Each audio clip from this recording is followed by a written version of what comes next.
Yo, Jose, what's up, man? What's going on? What's going on? Make sure you guys hit that like as soon as you join up.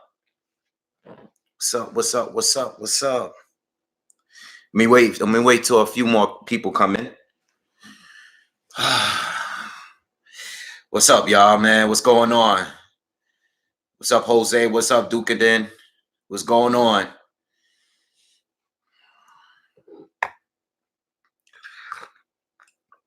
Let's get some people in here. Let's get some more people. Make sure you guys hit that like button as soon as you join up. As soon as you join up, hit that like. Got some strong sources that this fight may be fixed. I don't want to be that guy.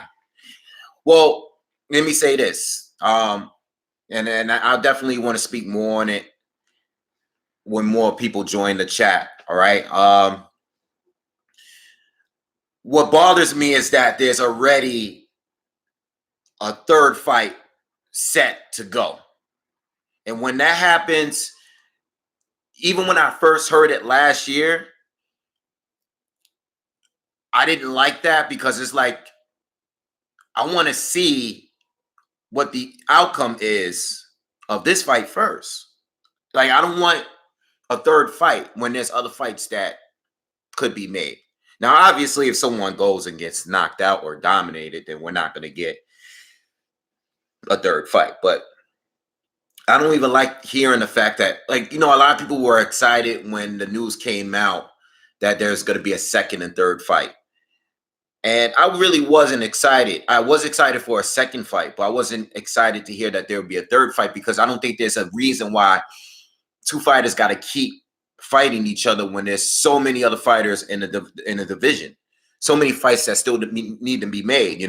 Fury hasn't really fought that many people, and neither has Wilder. Wilder still has to fight Dillian White, in my opinion.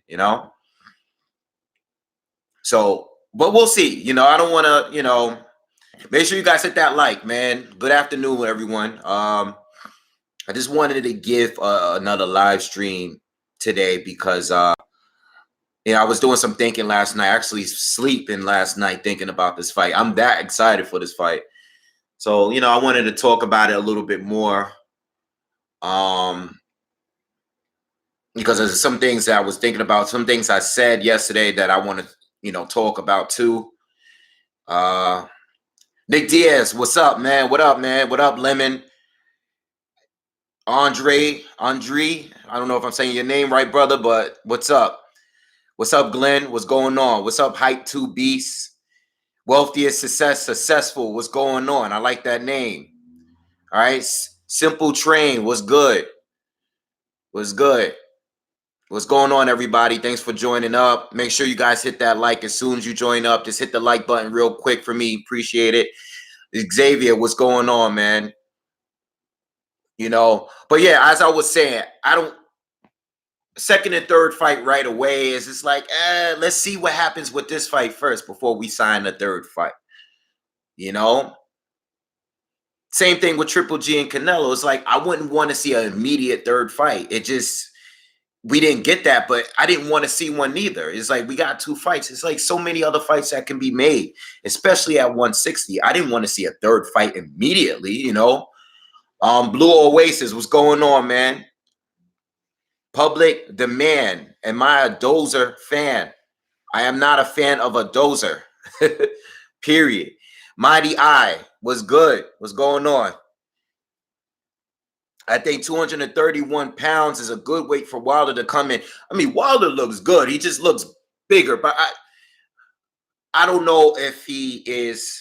All right, so this is how I feel about the weight thing, right? I feel like Wilder just doing buffing up in order to counter Tyson Fury. They probably got word that these guys were going to move up in weight, and Team Wilder was like, all right, you know what? We're going to move up in weight too and come in at our heaviest weight, and we're just going to match everything. This guy's naturally bigger than me anyway, so if he's going to move up, I'm going to move up too. And I'm sure they've been packing muscle. I'm sure that's lean, straight muscle weight. So hopefully, he's been training in this extra weight, and I don't think it's really going to slow him down that much. Fury, on the other hand, I think he is going to be giving up a little bit on speed, and he's going to be working on more power, leaning towards Wilder, being a bigger man, using his size against Wilder, wearing Wilder down. And I think Team Wilder said, you know what, we're gonna be heavier in this fight too. You know, we'll see. We'll see what happens. You know, listen, we could speculate a million things. We won't know until it's impossible to predict what's gonna happen because there's so many changes in this rematch, especially with Tyson Fury. You know, with Wilder, we got the weight thing. Yo, Jose, appreciate the donation, brother. Appreciate it. Who do I think a long fight benefit? Fury. Fury has a better chance of winning, in my opinion, by on points. I know he's going for the knockdown or the knockout, but if he could win, if this fight can go to points without him getting dropped, I think he's going to have a great chance of beating Wilder. If they actually go to a decision and there's no knockdowns, I think Fury is going to win. Absolutely. You know, but that's if that fight goes that long. I think one thing, and I said this in the breakdown that I did, one thing that I noticed about the first fight when I was watching the first fight, and, you know, as the fight went on, especially into the second half of the fight, starting with the 7th, 8th rounds, Fury started to slow down when he was ducking and avoiding that right hand. He started to, it didn't look as swift, you know, and Wilder was able to hit him with the right hand a couple of times before actually dropping him. Okay, so I think that's going to be an issue because of the fact that Fury is a bigger man now. I think he's going to be, you got to understand, when you're putting on the weight too, I'm sure that's going to tire him out as well because he's a bigger guy now and he has to keep ducking over and over again.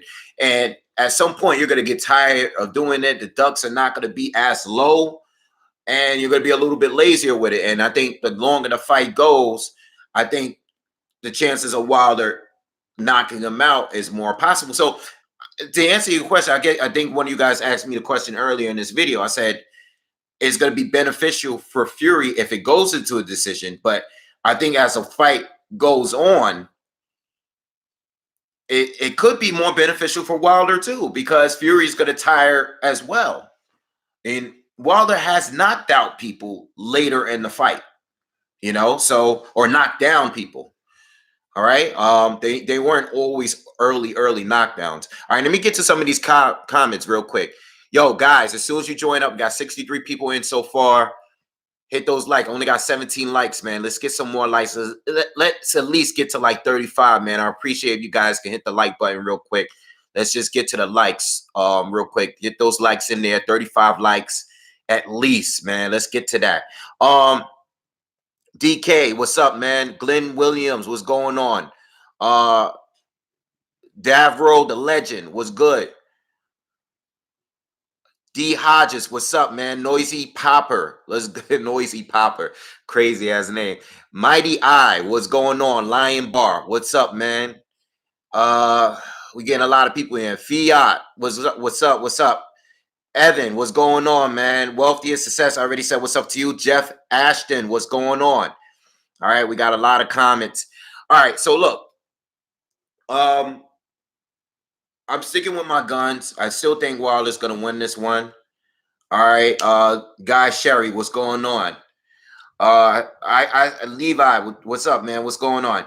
I'm still going to roll with Wilder. I think because being that this is a 50-50 fight, I think that Wilder winning is just a safer pick. I just don't know.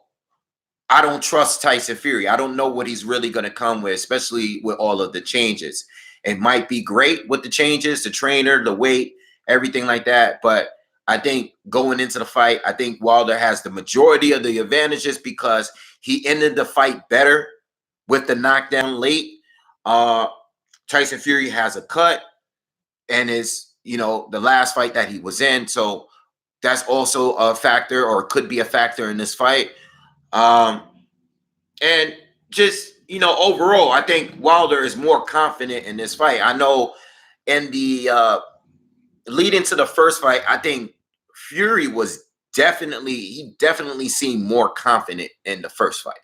I mean, even in the press conferences and stuff like the face-off, Fury was killing Wilder every single time that they was facing off.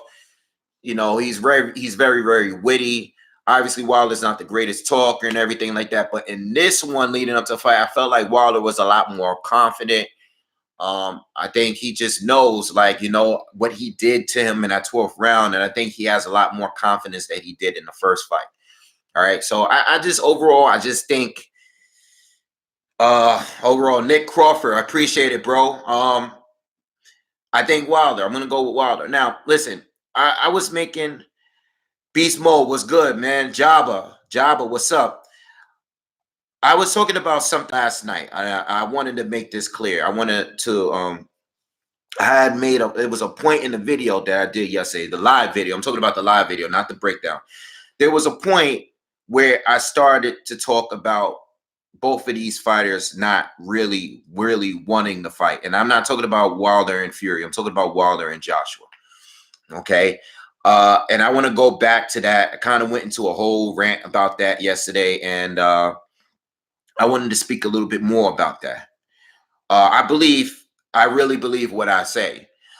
I just don't like, I think the fans need to catch up and start to smarten up and see what's really going on here. Like, for example, this Canelo fight thing. Like, who's Canelo's going to face next? All these offers that's being sent out to people, all these fighters turning stuff down, blah, blah, blah, blah, blah. You know, we got Caleb Plant.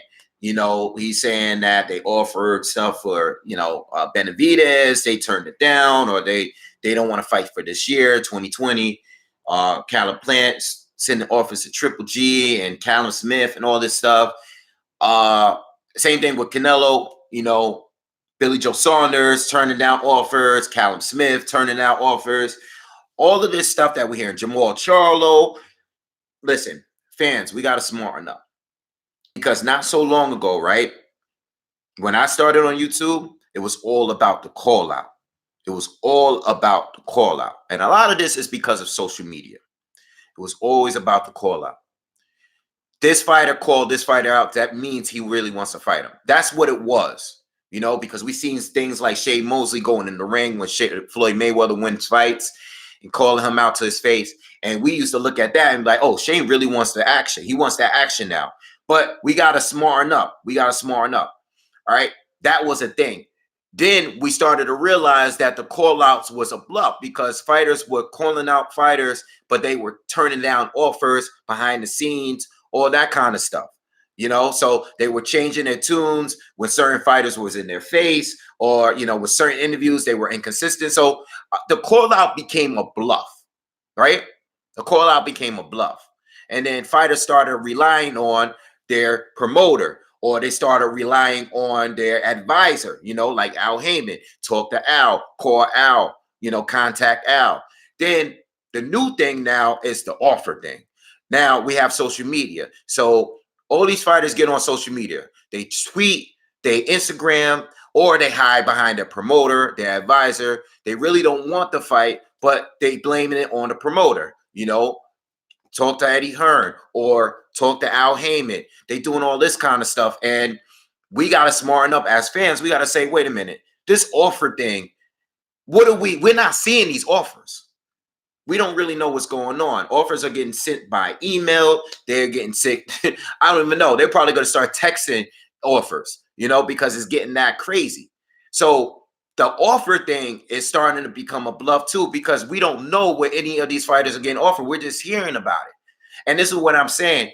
For me, in my opinion, neither Joshua and you guys know, I favor Joshua in this argument all this time. Like, I'm more leaning towards Joshua because at the end of the day, Joshua had a better resume when it came to Wilder. Joshua had the 3 titles. Joshua is making 20 times more money per fight than Deontay Wilder was. You know, if you're looking back in the last 2-3 years, Joshua was the cash cow. Joshua is the guy that had 3 belts. He went and fought and won those 3 belts in individual fights, whereas Wilder was just holding on the WBC and just fighting who he wanted to fight for the majority of the time. So my argument was still always leaning towards Joshua, but at the same time, we got to say to ourselves, like, okay, but there was a difference when the offers were sent to Deontay Wilder.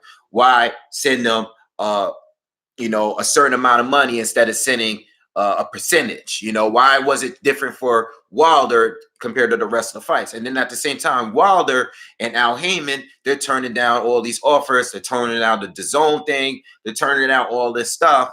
And me personally, I just feel like Al Heyman has a lot to do with it. I think the contracts and the networks, Fox, they probably don't want their fighter to go on the zone to actually fight. Now we're getting cross fights between ESPN. We've had them between ESPN and PBC. We've had them between Showtime and HBO. We've had these cross things, but we haven't had like a real cross the zone PBC thing. We really haven't had that on an upper level. So how would that actually work? Because the zone is a streaming service. It's not a network like ESPN is.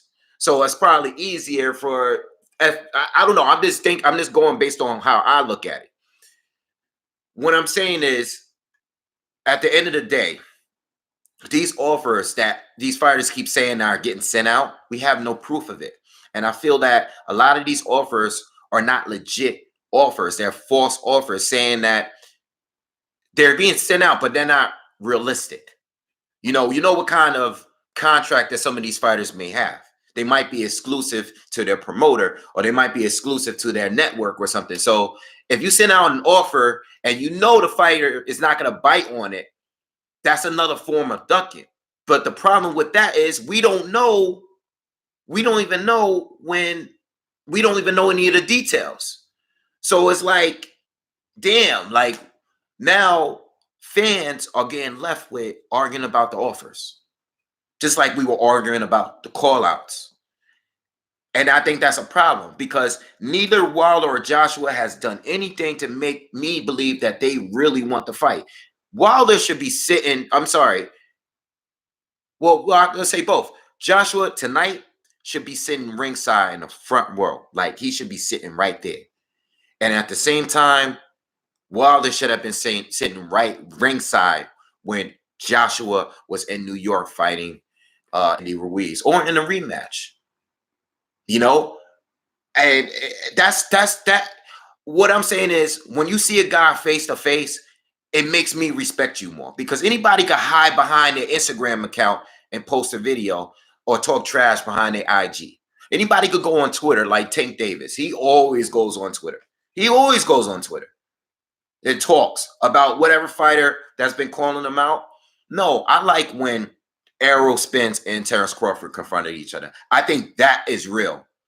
I like when Tevin Farmer and Tank Davis confronted each other. That is real. But just this IG shit, like even with Dillian White now, like he's IGing and stuff with Wilder's baby moms, like that shit is not legit. That's not authentic. Wilder going on there, 50 million, take it or leave it. Tell me, hit me up by tomorrow. That shit is not authentic. That's Twitter fingers. That's not real shit.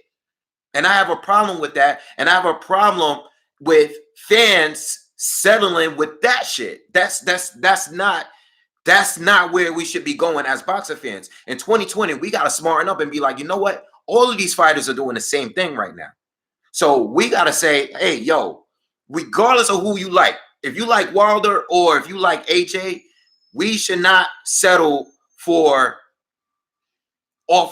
news of offers being made. We can't settle for call-outs no more. You should be sitting ringside. Joshua should be right there on his ass. If you really want to fight, you should be sitting ringside. And I know people say shit like, oh, Joshua's not that kind of person. He's more laid back. No, I don't want to see Joshua. I don't go on Joshua's IG. I love you. You guys know I love AJ. I love AJ. But at the end of the day, I don't want to see you on IG with a bunch of kids and stuff like that. That's cool. That's the person you are. But at the end of the day, when it comes to fight time, I want you on Wilder's ass. No homo. You should be right up in front and personal with Deontay Wilder. It should be this guy, Wilder said he has a order protect, or he has a restraining order. I don't want you to go on Hot 97 saying that shit or Power 105. I want you right up on You should be the way like Shannon Briggs was up on Vladimir Klitschko. And I know that was fake, but that's the way you need to be. You need to be pressing your opponent. You need to be pressing and putting pressure on your opponent. You shouldn't be just hiding behind Al Heyman or hiding behind Eddie Hearn. I don't like it. It's getting corny for me. And I'm telling you, in 2020, we have to smarten up and say this is bullshit.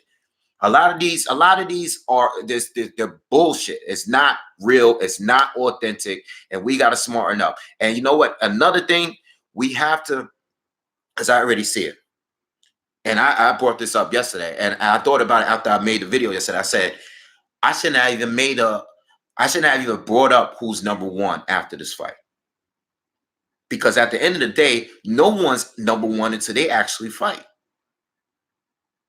If Wilder knocks out Tyson Fury in one round, if Tyson Fury knocks out Wilder in one round, I still want to see you fight Anthony Joshua. If Tyson Fury knocks out Deontay Wilder, right, and he goes on and he retires, Fury retires, I still want to see AJ fight Deontay Wilder. Like, I already seeing people on both ends.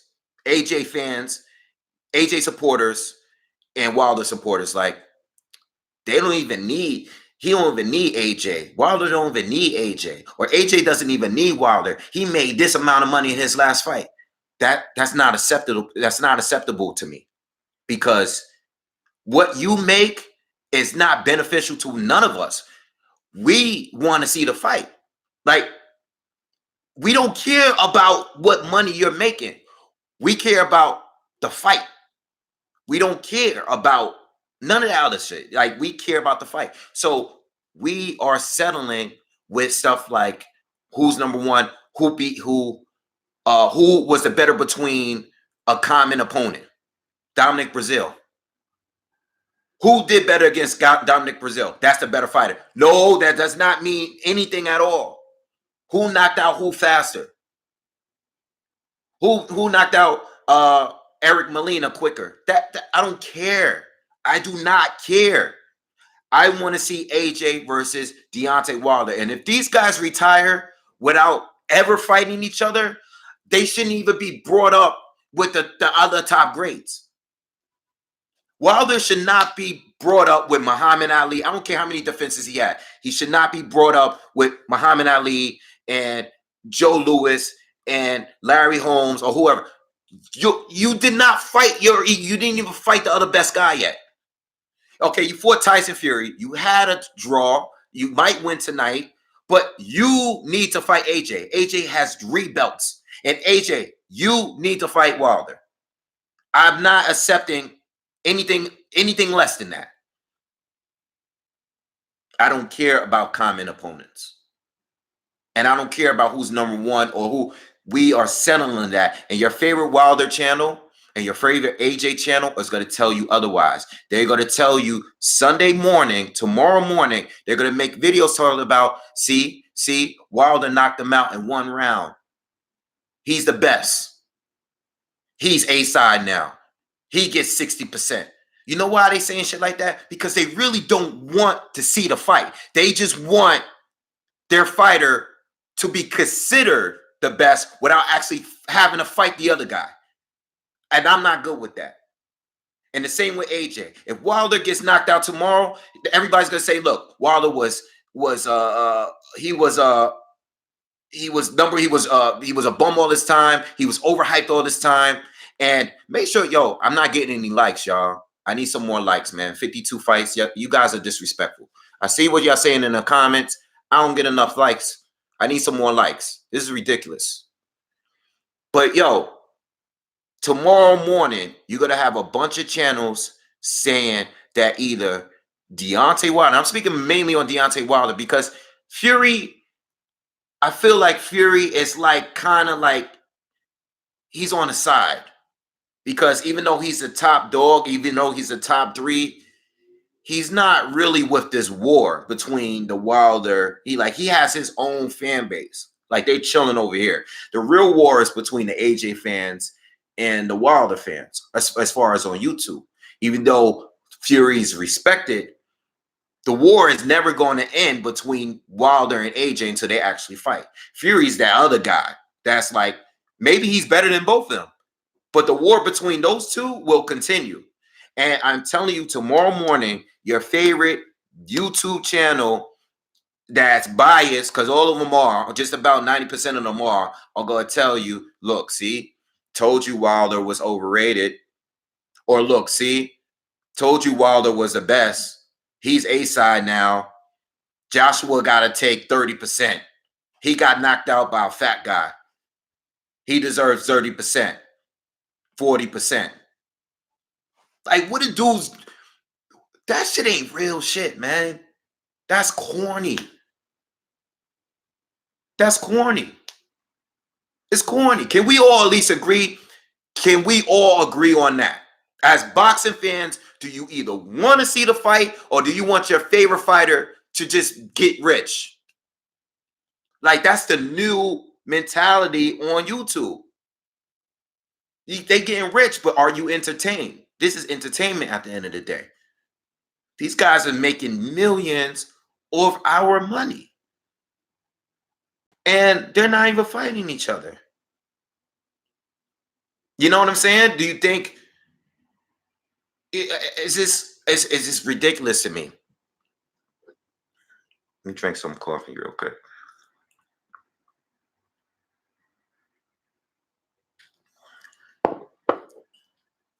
I'm sorry I ain't been reading in the comments, y'all. I mean, I just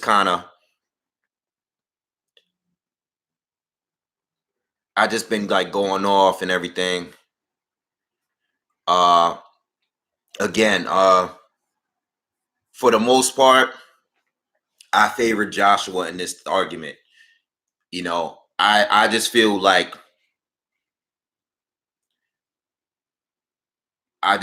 Wilder should have jumped on the opportunity. And I think that the zone thing was really the opportunity, but maybe he couldn't. Maybe it wasn't him. Maybe it's his handlers. Maybe it's Heyman. Maybe it's Fox. Maybe that's like, no, you're not taking that deal. I think there's enough evidence at this point to prove that Wilder's side really didn't want to make the fight. And it might not even be out of fear. It might have been out of business. Whatever the reason is, I favored Joshua in the argument, but I also feel like Team Joshua could have done more to make the fight actually happen if they really wanted it to.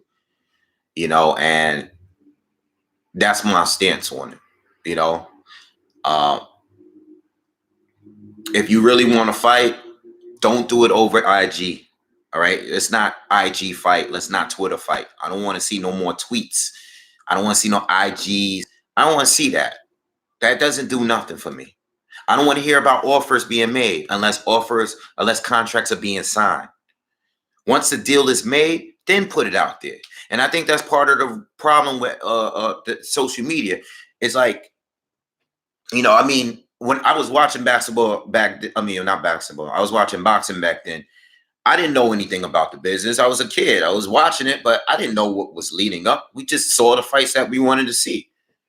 We just saw them. We saw Bo and Holyfield. We saw, you know what I'm saying? We saw these fights. We just saw them and watched them. I didn't know how the business was. They fought and then we watched it and that was it. You know, we didn't hear any interviews. I didn't hear any interviews going into the fight until they were about to fight. You know, I didn't hear any interviews. You know, sometimes I would watch some interviews if they were televised, but I didn't know anything about it. But now we have direct access to all of these fighters. So that changes how everything goes. And I'm saying that 2020, we got us not fall for these traps. They know that we're all watching them. So what they want to do now is just sway the fans. And I'm not settling for that. You make the fight happen. Wilder and Joshua better not retire without fighting each other. That's all I'm saying. That's all I'm saying. Same thing with Spence and Crawford. I don't want to hear anything about other side of the street. I don't want to hear none of that. Oh, Crawford, Bud should have signed to this, that. I mean, besides these two fighting tonight and Joshua in the mix between these two, I think the only other biggest fight in the sport is Bud and Spence. At least on social media, at least on YouTube, it is. YouTube is just as this is the heart. This is where it all is. This is where the action really is. YouTube. YouTube, you have Twitter, Facebook, all that stuff, but YouTube is where it's at. Everybody comes here to know what's going on. All these fighters watch us YouTubers. I know that for a fact because whenever I go to a fight, these fighters recognize me, and I'm not even no big channel. You know. All right, so let me read some of the comments, man, and see what you guys been chatting about, man. Um, I just needed to really get all of that off my chest because I think it's ridiculous that us as fans are just Ortiz versus Ruiz, man. I've been wanting to talk about that. I'm gonna put a video out there for that. I hope that fight happens, man, because I need to see Luis Ortiz in the ring with another good fighter. I need that.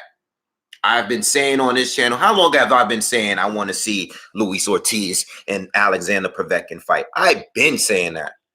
I've been saying that.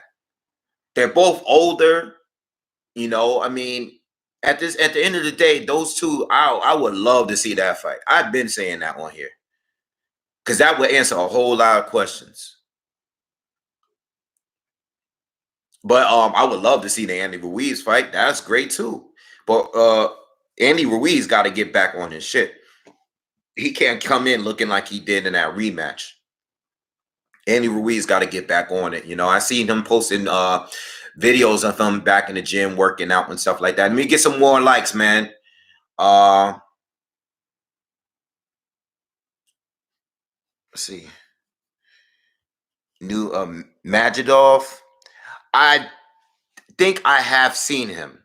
I have seen him. Yes. I don't know much about him though, but I have seen him. I've seen him. I was watching him on a fight on the undercard recently. I don't know which fight. I can't remember. And pardon me if I'm saying his name wrong. I have seen him fight though. I saw him recently on the undercard, maybe a month or two back, maybe a couple months back, but I did see him recently on the undercard. But what was I saying? Andy Ruiz against Ortiz. If Andy Ruiz comes in and he gets fit and he gets back on it and he takes this fight seriously and he's back on his top game, who do you guys see winning that fight between Ortiz and Andy Ruiz? If Ruiz is legit good, like on his A game, who do you guys see winning? I don't know. I wouldn't even do that. I don't even know.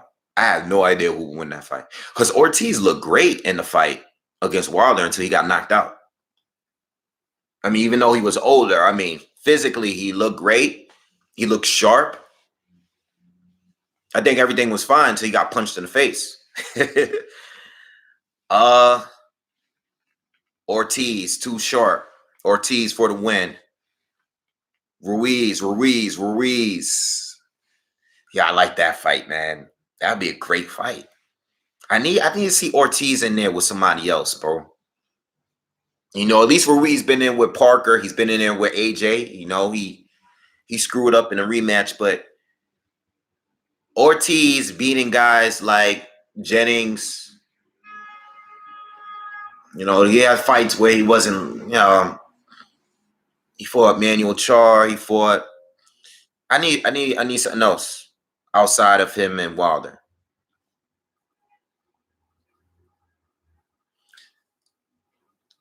Ortiz is old, but Ortiz still got it until we see otherwise. Wilder beat him, and that's it. I want to see somebody else beat him. Where's the fight taking place? What, tonight? The fight's gonna be in Vegas tonight.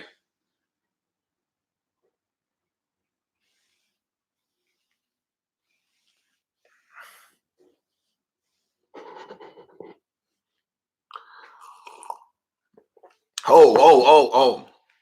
Yo, who's gonna win between Joe Joyce and Daniel Dubois? Daniel Dubois. Who's going in that? Yo, make sure you guys hit that like button as soon as you come in.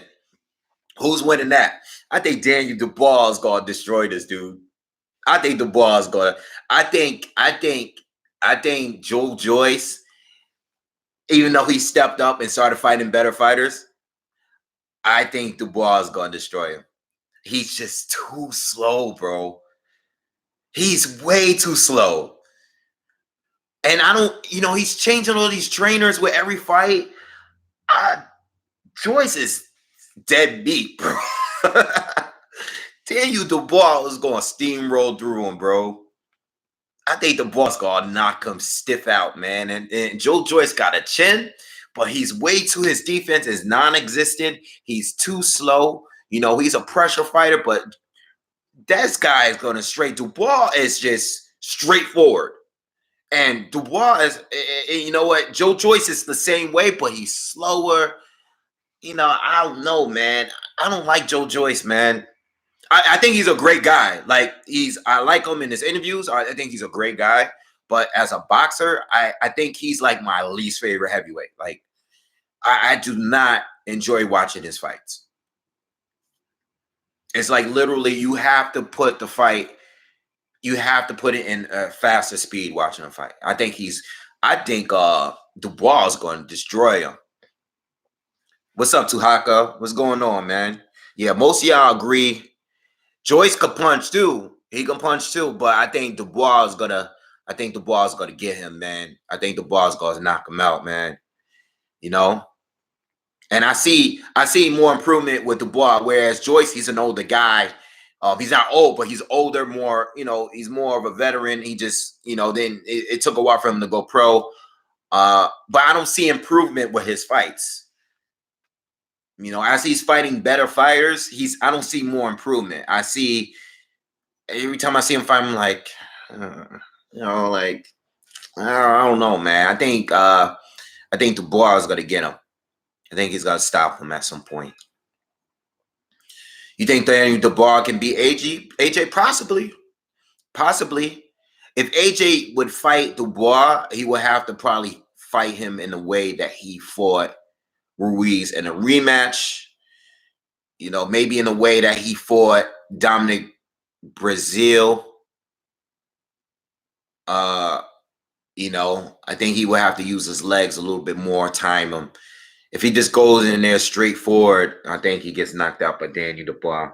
But I heard about the sparring rumors. I know they sparred. I know Dubois dropped him and everything like that.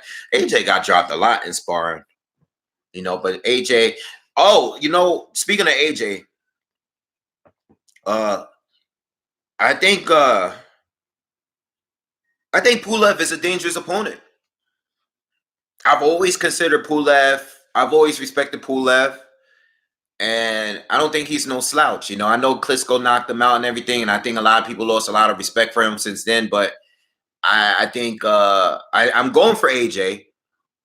But if we get another upset, I wouldn't be surprised. And I personally believe that AJ should have fought Usyk first. Yes, I know Usyk is the overall better talent, but Usyk is still unproven at heavyweight, and I would have taken him out first. I think the more fights that Usyk have at heavyweight is just making him a better fighter.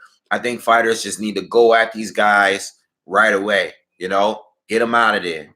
I think AJ should have fought him right now. I don't think they should have waited for Usyk to fight Chisora or anything like that. I think AJ should have went straight at him.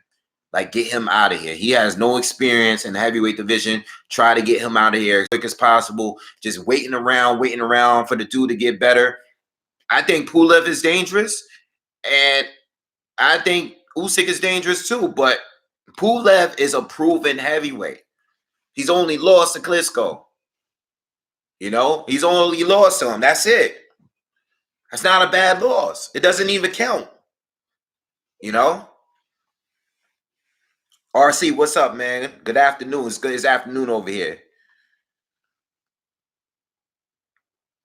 Yeah, absolutely. Osiris. Yeah, that's what I was saying earlier. AJ should be ringside tonight. That's what you do when you want to fight. When you want to fight, you put pressure on your opponent. All this Twitter shit is whack to me. Sucks. You know, Pulev is dangerous though. Do not sleep on Pulev. He is not a bum. Stop sleeping on Pulev. He is not a bum. You know, I know while I think I'm still rolling with Joshua because Pulev is very, very similar to Vladimir Klitschko. And Joshua already beat Klitschko. I know it was an older Klitschko, but I like the way Klitschko fought in that fight. Klitschko fought in that fight. He didn't go and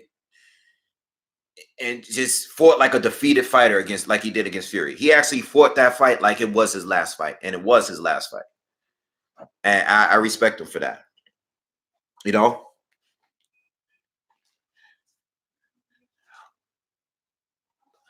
MC, I understand what you're saying. I know he sparred with a lot of heavyweights. I've seen a lot of fights that he's had in the super series and everything before heavyweight. I understand what you're saying. I understand he's not inexperienced. Maybe that wasn't the right word. But what I'm saying is there's still room for improvement and adjusting at the weight itself in a real fight. I understand he has experience. But what is the point of waiting? You have to fight this guy. And I think most people view Usyk as a more dangerous opponent. I would go right at him right now. The confidence is there with Joshua. I just wouldn't be trying to maneuver around Usyk. Like, no one really, really wants to fight Usyk because they want to see how he looks against a seasoned heavyweight first. So I would have went right at him, to be honest with you. You know, but I'm not a fighter, so it's easy for me to sit back on my couch and say that shit. But you guys know what I'm saying, man. You know, I felt the same way. I used to say the same thing about Errol Spence. I said this way before Errol even. I was saying this before Errol even fought. What's this guy name from Long Island? Chris Algieri. When Errol started putting pressure on Keith and Garcia and all these guys, I said, "Yo, Keith and them should fight him now before he gets better." Kell Brook. I said this back then. You know, I knew he was a part of IBF. I knew he was moving up. You guys better get on him now because as soon as he gets there, you're not going to be able to beat him. And now look, he's unified. You know, he's unified now. They should have taken him out. Keith would have beaten Errol back then. I'm telling you right now, as I remember there was hype back then about this kid Errol, and when he beat up Bundu. He beat up Bundu and everybody. That's when it really started. He's like, look, he got Bundu out of there. Keith didn't stop him. And I said, yo, Keith better get that kid before he gets better. Now, look, nobody wants to fight him. Or now people want to fight him because he's the man now. You know? Yo, Cyrus, appreciate, my man. All right, let me get this guy. Hold on. Let me get this one guy out of here. Oh, Cyrus, appreciate it, brother. Thank you for the support, man. Thank you for the support. Appreciate it, man. Good looks. But yeah, man. Yo.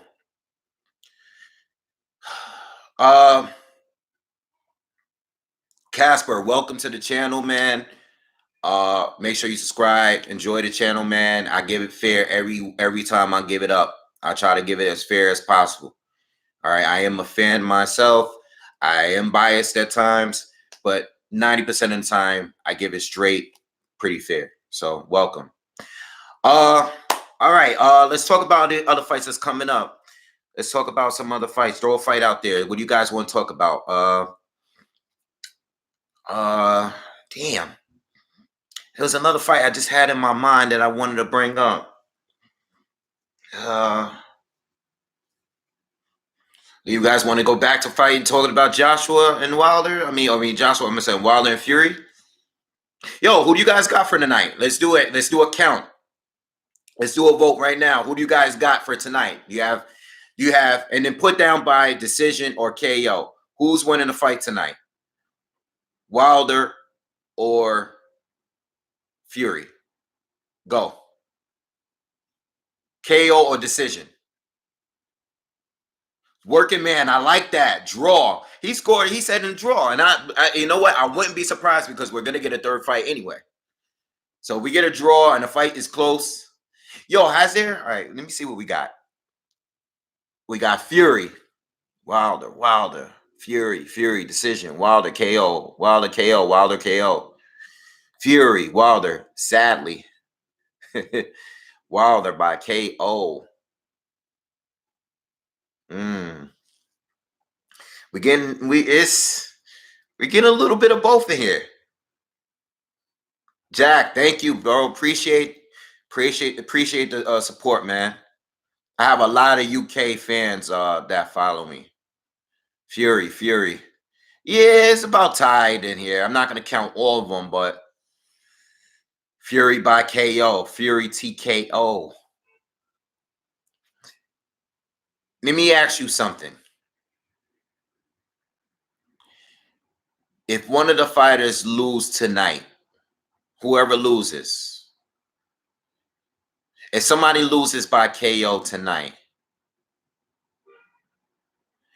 does it mean that they were overrated? Let me say more so with Wilder.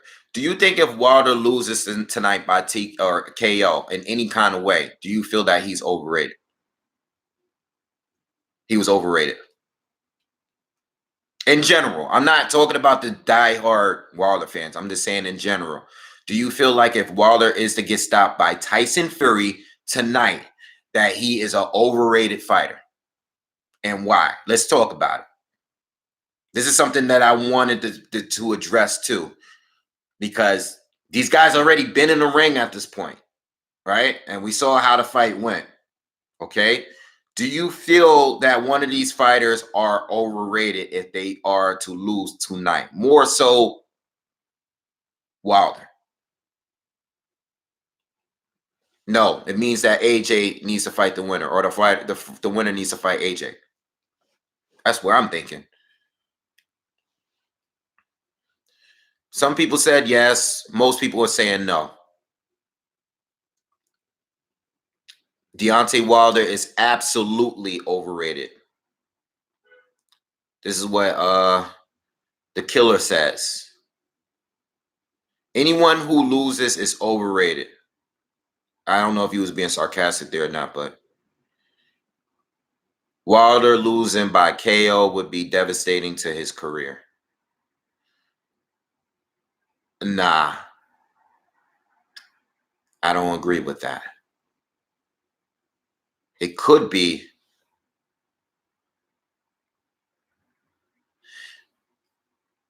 Let me say this. Do you guys believe that Joshua getting knocked out means that he was overrated? Was Joshua overrated by getting knocked out by Ruiz, even though we know now that he won his belts back? Do you feel like Joshua was overrated because he lost to Ruiz? Was he overrated? David Higgins says yes.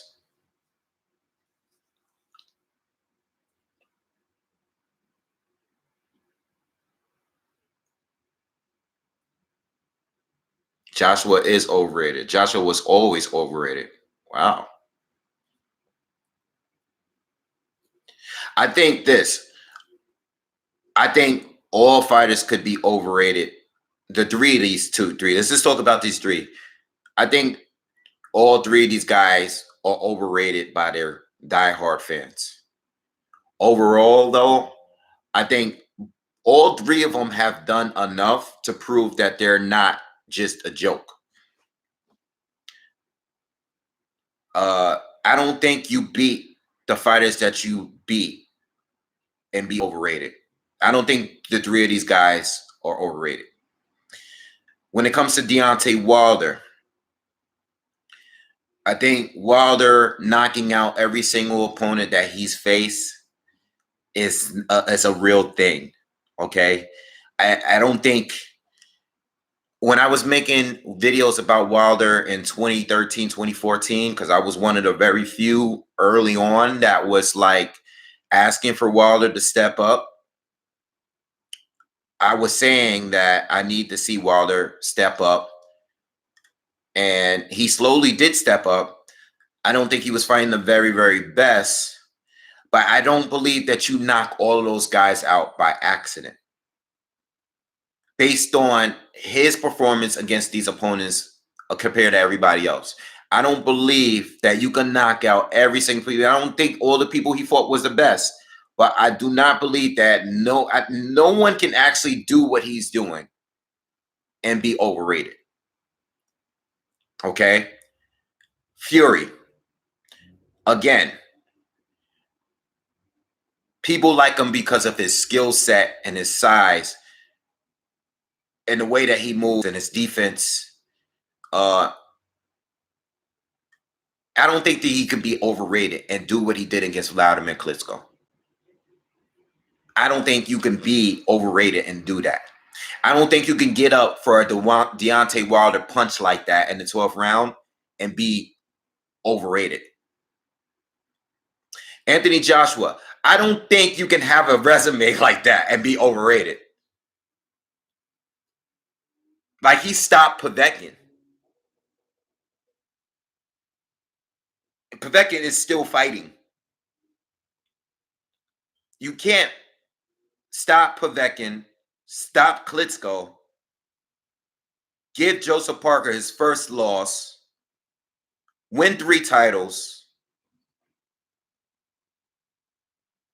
I don't think you can beat all of these fighters. Dillian White has gone on to beat a hell of a lot of a lot of people, and Joshua actually knocked him out. I don't think you can do all that and be overrated. Now, what I've always said on this channel is that I don't think the 3 of them can fight everyone and be undefeated. Joshua already lost a fight. He lost to Ruiz. Wasn't expecting that to happen, but I just don't agree that these fighters are overrated at this point of their career. I don't think those 3. I don't think Dillian White. I think you could remove him being overrated. I still believe, and I'm a big Ortiz fan. Ortiz is probably my favorite boxer after AJ and the heavyweight division. I still believe that Ortiz could be overrated because he just hasn't done enough. I don't think Usyk is overrated. I don't know what he's going to do as a heavyweight, but Usyk, what he did at cruiserweight, there's no overrated in that. Like, let's get him out of that. Taking a loss and being overrated are 2 different things. And I don't believe that any of these fighters at this stage of their career are overrated, even with a loss. Even if Joshua goes to lose to Pulev in his very next fight, I think he's accomplished more than enough to prove that he's actually good. It's just taking losses. It's taking losses, bro. Taking losses is taking losses. Tyson, Lennox Lewis, Evander Holyfield, all of these guys has taken losses, man, and did great things after the losses. You can't say they're overrated. You know, some of them were, they were upsets. Doesn't mean they're overrated. It just happens. Wilder's not overrated. I just read the LDBC overrates Wilder, but overall he's not overrated. Well, extreme fans is not a reason why you would call somebody overrated. LDBC strongly supports Deontay Wilder. All right? So just because they strongly support him doesn't mean that he's an overrated fighter. That has nothing to do. I'm talking about what they do in the ring. I'm not talking about fans. I'm talking about the fighter himself. Wilder can't slip and accidentally knock out 40-something people. You know, it doesn't happen. It doesn't work that way. But there was a period of time where I used to question Wilder and say, all right, where's this going? Because these guys are really, really low-level fighters, and he's 20, 30-something fights in, and he's fighting low-level opponents still. I had an issue with that, and I used to address these issues in my older videos. You know? Trill Boxing Talk, what's up, bro? Good looking for the donation. My man. You know, yeah. So back to what I was saying. You can't base it like AJ have extreme fans. Yo, AJ fans call me a Wilder. Yo, they called in my videos and call me a AJ hater. I've heard that. You know, just because in that particular video, I might have been addressing something that AJ did that I didn't agree with, even though that's my favorite heavyweight.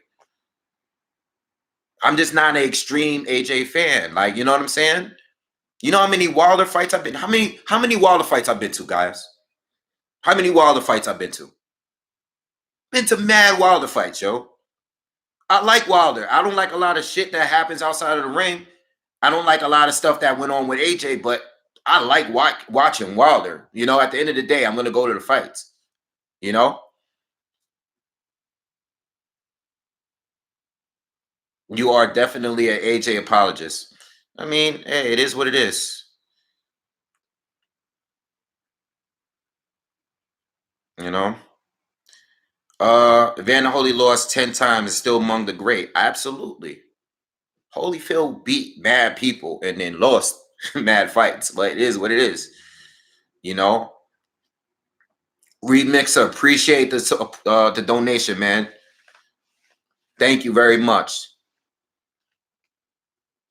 Greg Tucker, what's up, man? Thank you for the support, man. Now I'm from New York, man. I live in Harlem. Yeah, I don't think anyone's overrated. Yo, real quick, I saw one of you guys leave a comment asking me about Canelo and Billy Joe Saunders. First of all, you guys leave your comments on who you think is going to win that fight if they actually do fight. Billy Joe is weird because Billy Joe Saunders shows signs at certain fights that he's a very elite fighter. And then he goes and does some bullshit. Like he's really, really talented. But in certain fights, he looked really, really, really bad. Like I don't know, yo. I don't know. I will say this though. At 160, once upon a time, when you guys were probably, I don't know, some of you guys were here back then. I rated Billy Joe Saunders as the second best middleweight. And this was for a while. This was right from the point that he beat Chris Eubank. For a while, I rated him as the second best middleweight after Gennady Golovkin. This is when Canelo was still fighting at 154, by the way. I rated Saunders over Daniel Jacobs, over Miguel Cotto at middleweight, you know, over Peter Quillen. I mean, whoever was top dogs back then, you know, Chavez Jr., Sergio Martinez was on his way out, so he's done at that time. But the current top middleweights of those years back in like maybe, I don't know, this was like, we're talking 2014, 2015. I thought Billy Joe Saunders was the second best after Gennady Golovkin. Golovkin was clearly the best to me. All right. But Saunders to me was very, very good. But there were certain fights where I was just like, I don't know, man. Like certain fights, he looked like shit, man. He would look good and he would look like an elite fighter. And then he would look like shit the very next fight. What's up with that? He looked terrible in that last fight he was in. He didn't look terrible, but that's not a guy that I would expect to even, you don't even belong in the ring with Canelo fighting like that. You guys feel me? Let me see what you guys are saying, man.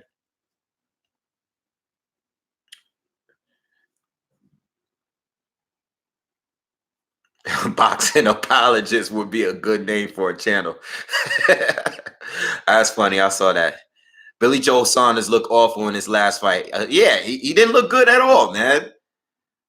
AJ is under protection. 168 is too big for Joe Saunders. If the fight was at 160, I think Billy Joe could beat him. I kind of agree with that because I feel like when we know Billy Joe Saunders, he said it out of his own mouth. When he's not really FR MMA, thank you for the donation, man.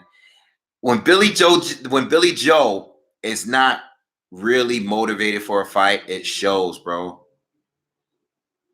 Nah, FR, I appreciate the donation. Seriously, thank you. Um, you know, Billy Joe Saunders, when he's not motivated for a fight, he's not top fighter. And I think 168, when some guys move up to 168, it's because I feel like sometimes they're just too lazy to work out. Just fucking stay in shape, bro. Stop playing around, playing these little tricks with crackheads on the street. You know, do the work. Stay motivated, stay fit. I say that all the time on this channel. Stay fit. You should have fought Andre. You didn't fight Andre, and I'm gonna have to pick Canelo. But there were times where I honestly believed that Billy Joe Saunders would beat Canelo because I felt like Canelo, he could do what Canelo can do, but he's quicker than Canelo. You know, so I felt like he could beat Canelo to the punch. And maybe he still could. Maybe he just wasn't motivated for his last opponent. You know, maybe he's not motivated for those guys up at 160, or you know, the two guys he fought at 168. You know, but yeah, man, I don't know. I don't know what Saunders we're gonna get. I don't know what we're gonna get from these guys. You know, I don't know why no one wants to fight Andre neither, and it pisses me off because it it makes it feel it makes it feel like he's avoided. It makes it feel like he's a boogeyman because literally no one fought him at 154 or 160 yet. You know, and when a guy like Saunders gets busted for cheating and then moves up in weight and never fights this guy, it really pisses me off, man, because I think that fight was needed for us to know how good the both of them really are.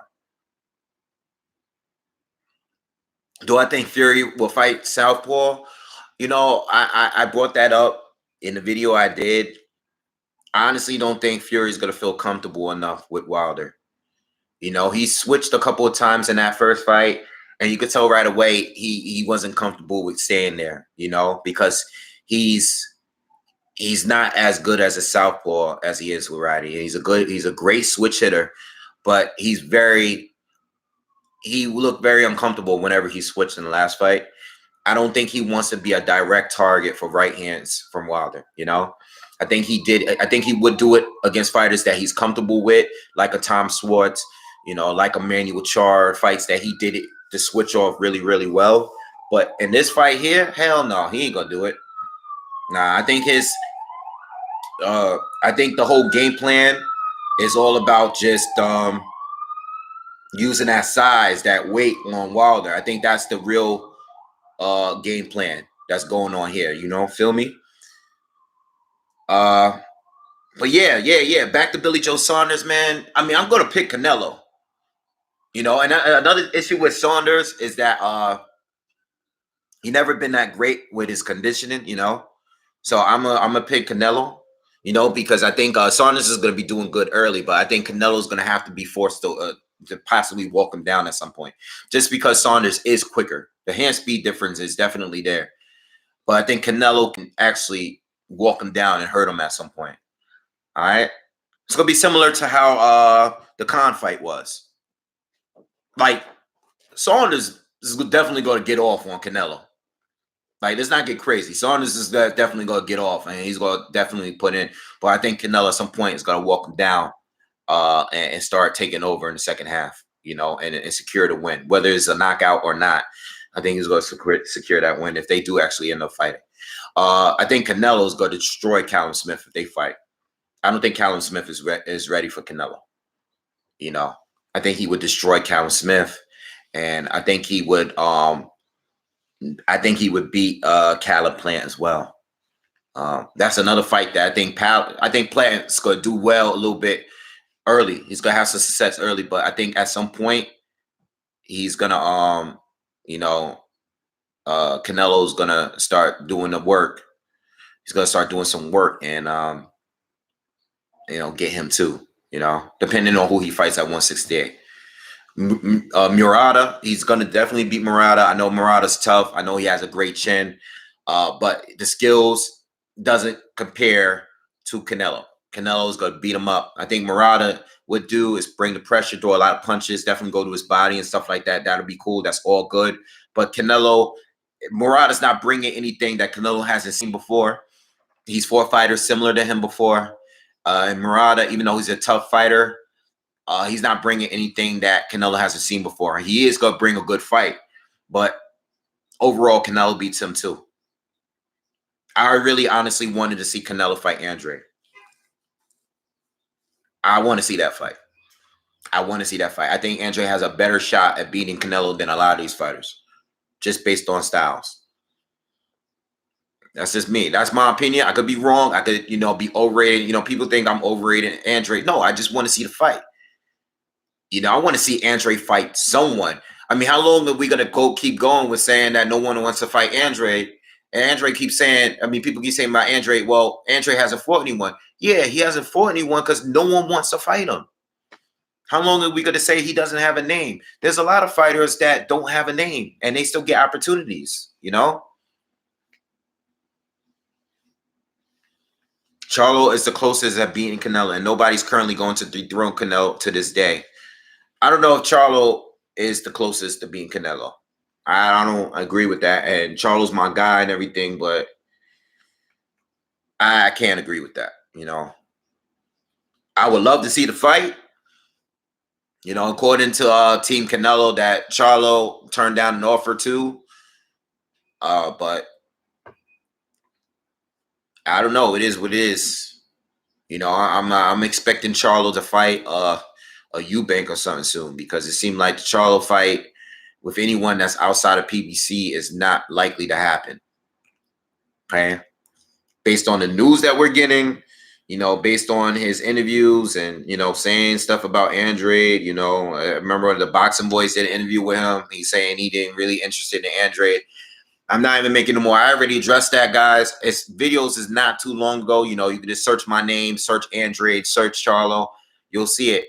I've made video on this before. I'm not even making any more videos about Charlo fighting any of these guys. I'm just going to wait and sit back and see who he decides to face when it happens. We'll see. Can Fury even KO Wilder? I don't know. We'll see tonight. I don't think so. But if it happens, I wouldn't be surprised. I mean, I don't know, man. We'll see. Fury has a different trainer. I'm sure he's been working on different things. He's coming in heavier. I believe knocking out Wilder is the plan. Is he willing? Is he going to be able to do it? I'm thinking more like TKO than KO, though. If he is going to stop Wilder, it'll be like too much punishment type of stuff. But I don't think so. I think I'm kind of leaning towards Wilder.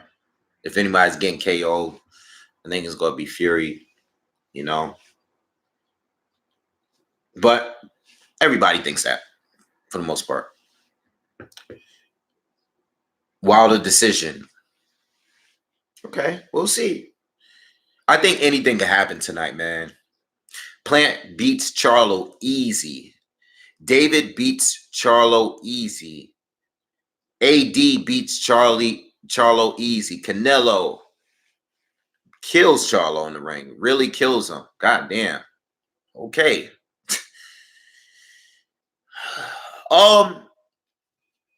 I love the World Boxing Super Series.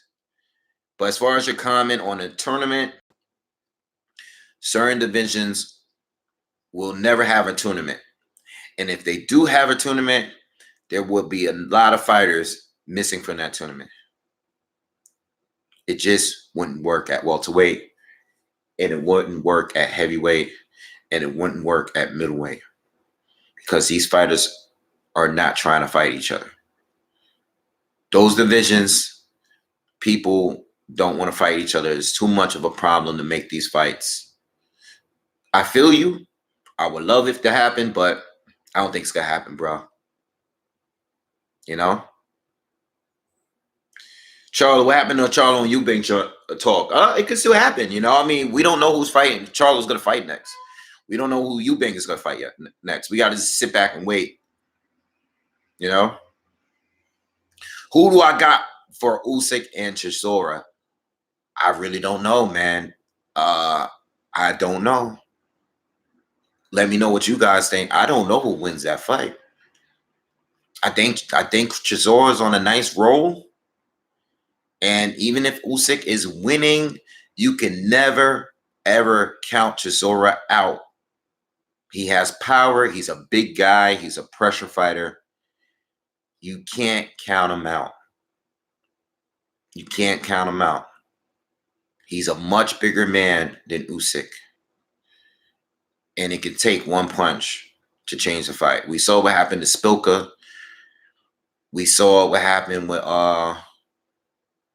who's the last guy? This guy just fought. We saw what happened in who's this guy that he just fought? Who Chisora just knocked out? Tall guy that always gets knocked out.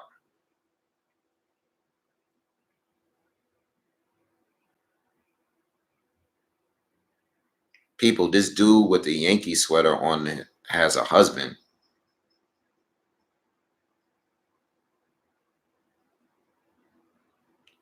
Yeah, you gotta go because you're saying stupid shit.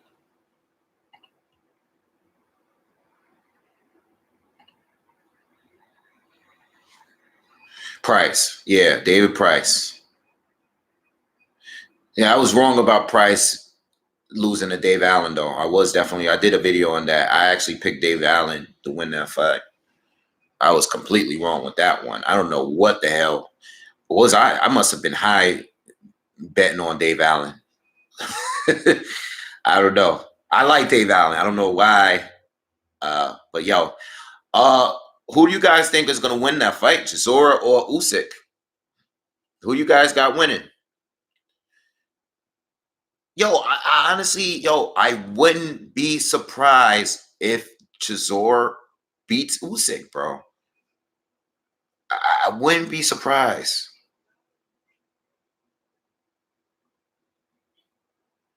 I wouldn't be surprised, man.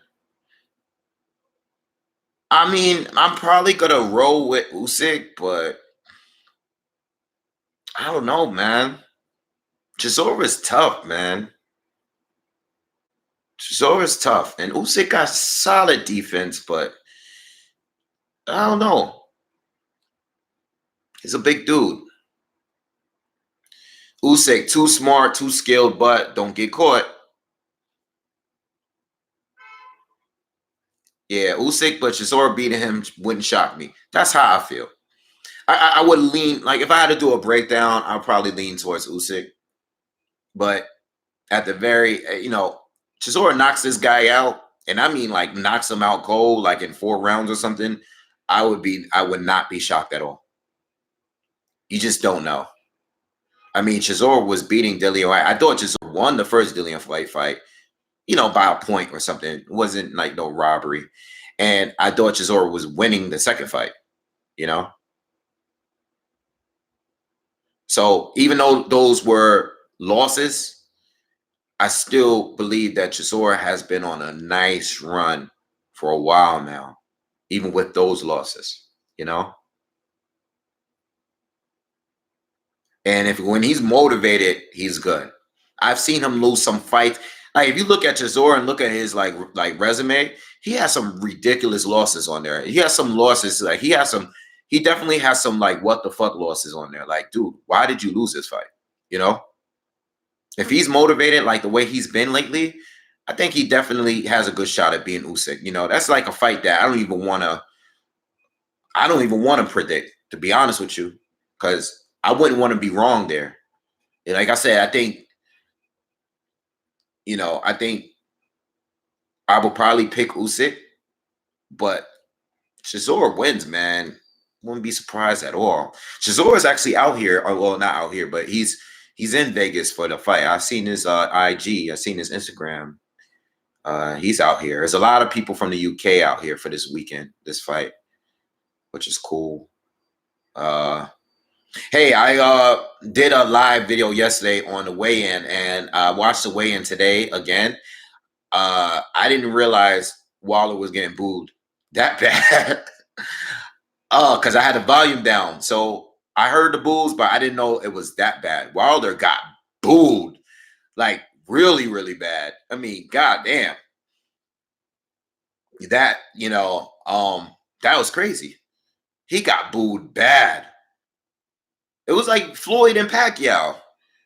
Floyd got booed really bad against Pacquiao. And you saw Floyd was pissed off, man, because these guys, I mean, this guy been fighting in Vegas for years.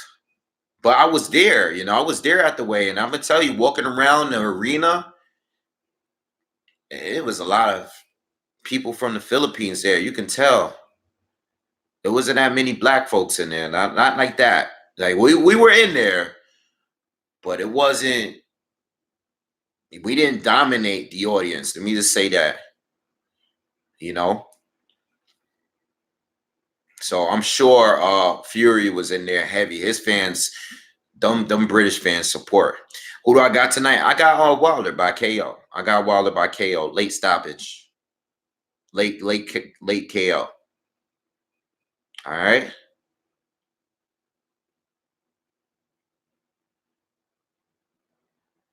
Chisora could beat Wilder. I don't think so. I don't think so. Nah. Chisora's a top 5 heavyweight. I don't know. He's been on a nice tear, but I wouldn't go that far. I wouldn't go that far. I think Dillian White is a top 5 heavyweight. I can't wait to see Wilder lose. It might be tonight. We'll see. You know?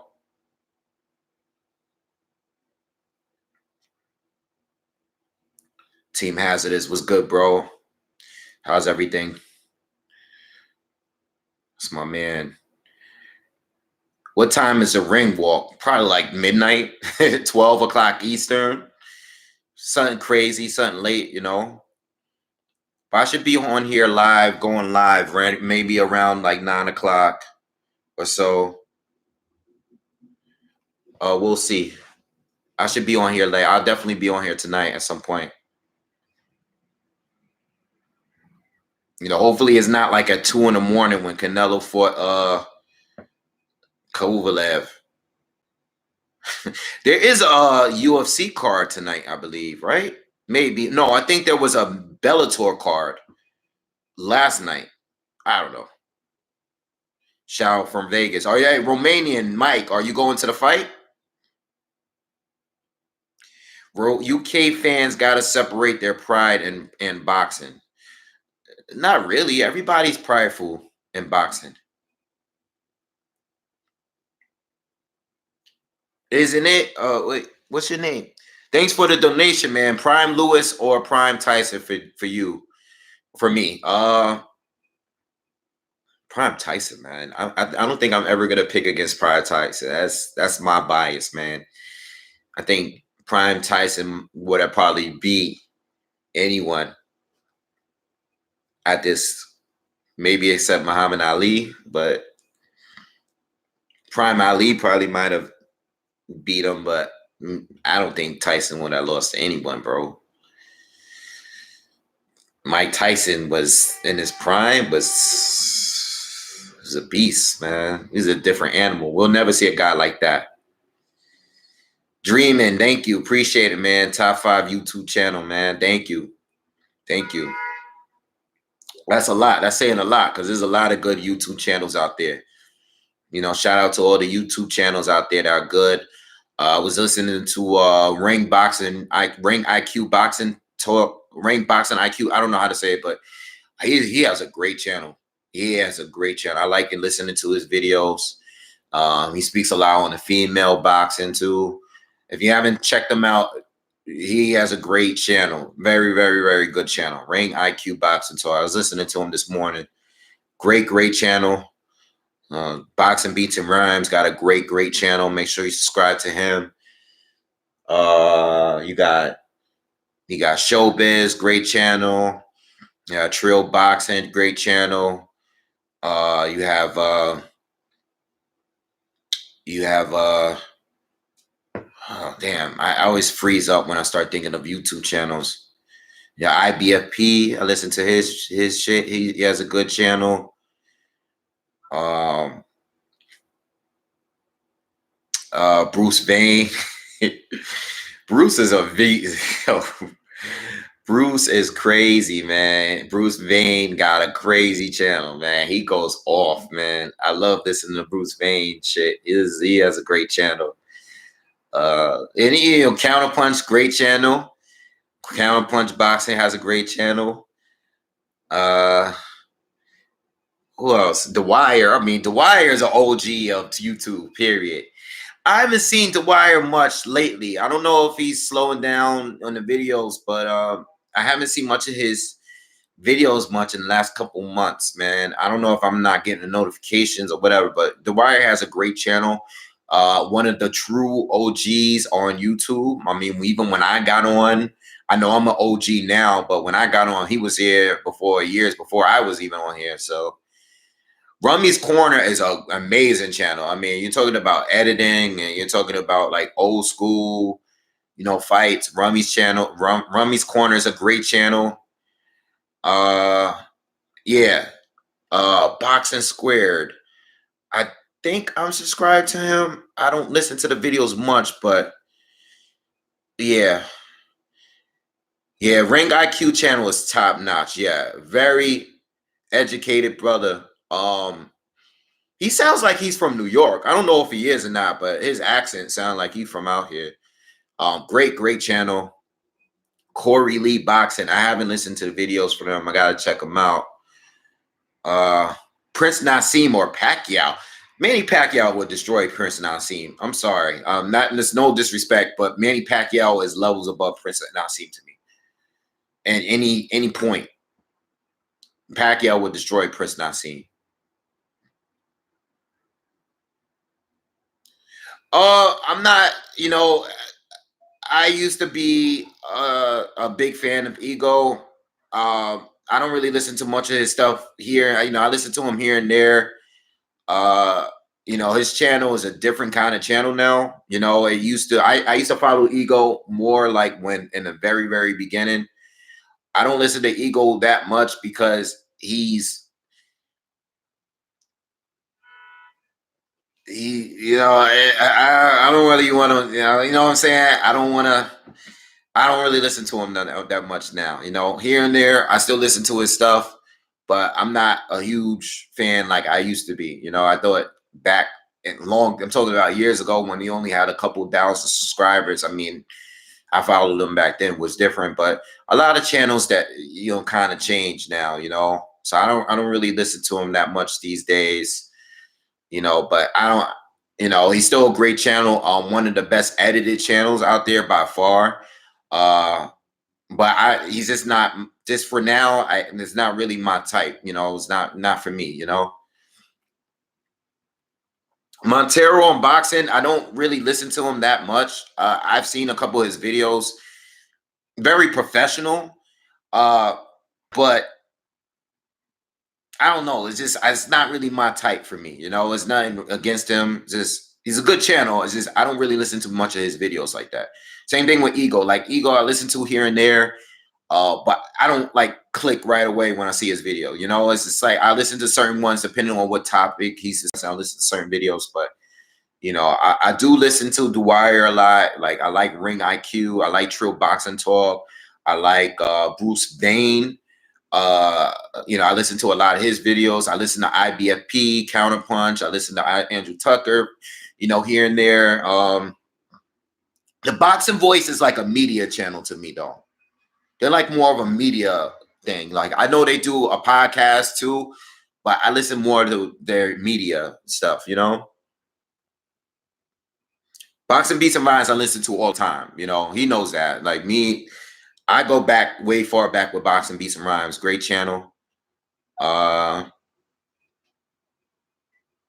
Yeah. I'm trying to think.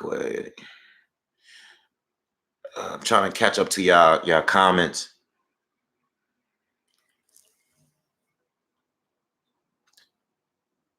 Y'all tearing ego up, man. I I don't want to, I'm never gonna disrespect anybody's channel. I still listen to ego here and there, but I don't. Not one of my favorite channels. Let me just say that. But I met him before. Cool dude, very tall. I mean, I'm 6'2", and he's a tall dude. Like I don't know if he's like 6'5". So he was much smaller than me. I met him in New York. He was in New York years ago. Shook his hand, kept it moving.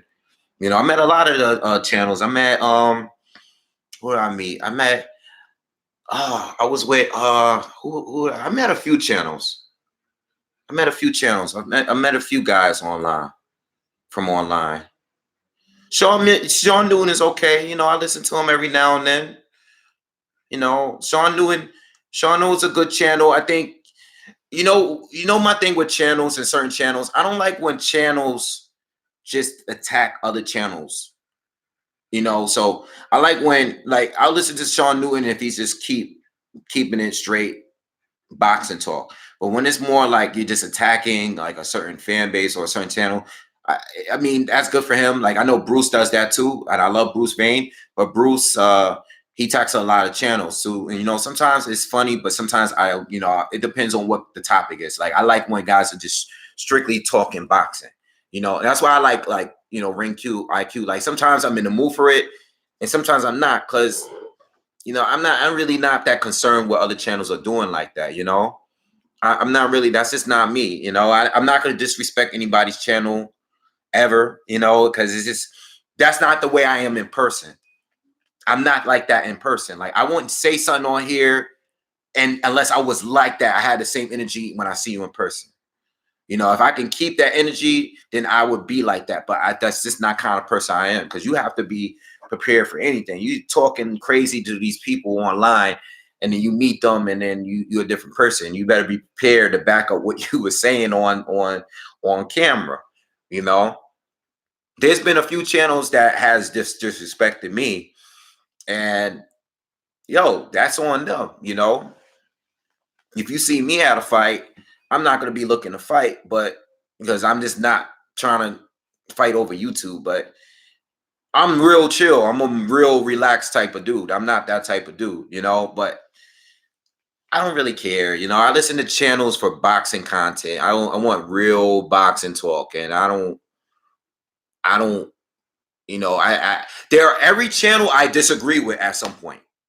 All these channels I just named, I have disagreed with something. I met Fred, by the way. I met Fred from Bob's Conversation a long time ago, like a few years ago. He was in New York. I think he was working in New York. I was with my the lady I was with at the time, and we ran into each other. Much love. I would never disrespect his channel. There's plenty of videos I disagree with him, but I still would never show. He's done some great work. He's given us some great classic interviews. Like this one thing I would say about Fred. Fred has some classic interviews that we will never ever get. A lot of it is very controversial, but he's extreme on that end. He's on the LDBC end. So if you don't like the LDBC, you're not going to like his channel. But I do appreciate like Trill, Black Fight Fan. He's my favorite LDBC channel because there's some LDBC people that are just too extreme for me, whereas him, like, even if I disagree, I still have an ear from that side because they make a lot of good points on specific topics. Or even if we disagree, I can still like understand where, all right, you know what, we disagree, but I understand where you're coming from, like, so when I have the ear, when I want to have the ear for that, I want to hear all sides. I want to hear the PBC side. There's a PBC side I want to hear. When I want to hear the PBC side, I listen to Trill Boxing Talk. When I don't want to hear that, I might listen to Ring IQ. You know what I'm saying? Like that's just how I am. You gotta hear everything from all angles so you can know exactly what's going on, because you don't want to hear to a side that's strictly pro PBC all of the time, because you're gonna be misinformed. I have friends that are boxing fans that strictly listen to the LDBC, but they miss out on a lot of stuff that's non-pro PBC related. You know, their argument is only based on what they hear from that specific group of people. Then there's friends that I have that's more like on the other side where they're only listening, they're getting it from one source. And one source in boxing is not right because we already know boxing is corrupt. You have a bunch of promoters that are lying. We got a bunch of fighters. You know, I was saying this earlier, a bunch of fake offers being named, a bunch of fake, you know, call outs. You can't trust boxing. You can't do it. You can't do it. You know, so yeah, I'm really 6'2". Everybody say Champ Side. I haven't listened to Champ Side that much, to be honest with you. I haven't gotten around to listen to Champ Side. You know, I listened to a couple of a little bit of Goodfellas. You guys brought up. I listen to his stuff every once in a while. Dante. I don't know what happened to Dante as far as him making the videos. There's somebody else that makes the videos now. I listen to Dante here and there. He's another channel that I listen to here and there, but he doesn't do the majority of his videos no more. So I haven't really listened to his channel like that. Somebody else is doing his videos on there, and I honestly don't really listen to him that much anymore. You know, when he's doing media, I'll listen, but I don't know, for some reason, like I think he moved to Asia somewhere, and he's not really making videos like that anymore. So I don't really listen to it. I don't like the other guy too much that does the videos now. He's like not like Dante. And if I'm gonna listen to a Dante video, and I know he's more on the other end, you know, I mean, he's not LDBC, but they have the same views on things. I like Dante from time to time, but he's, you know, I can't listen to any extreme channel regularly. It's not gonna happen, you know.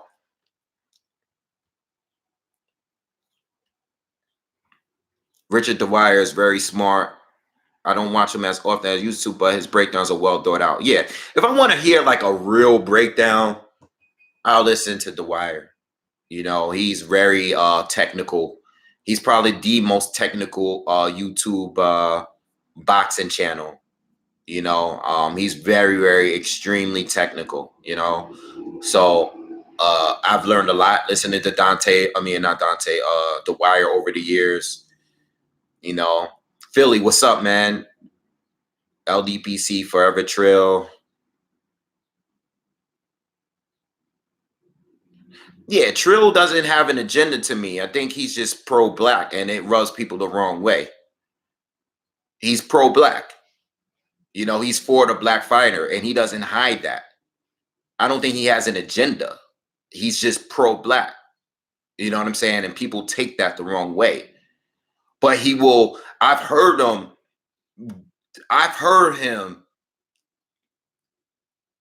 go against the narrative because that's the way he feel about that specific fighter. You know, he supports other fighters that are not black. You know, and I've heard it from him. So I think that's what rubs people the wrong way about him. And there's nothing wrong with being pro-black. The problem is that some pro-blacks are anti anything that's not black. And that's a problem. I can't listen to someone that's like anti everything that's not black. You know what I'm saying? It's a difference.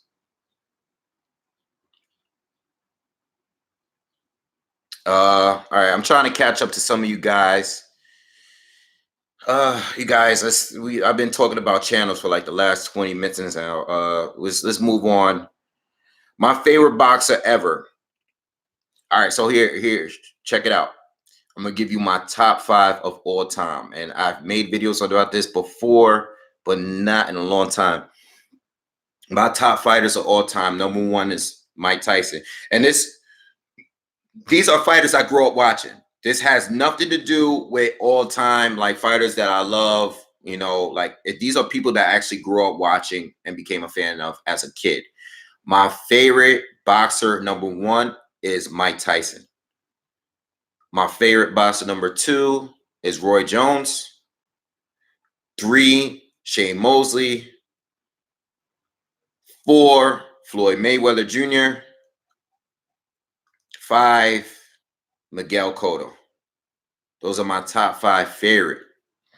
I would say top 6 to 10. Pernell Whitaker, Zav Judah, Pernell Whitaker, Zav Judah,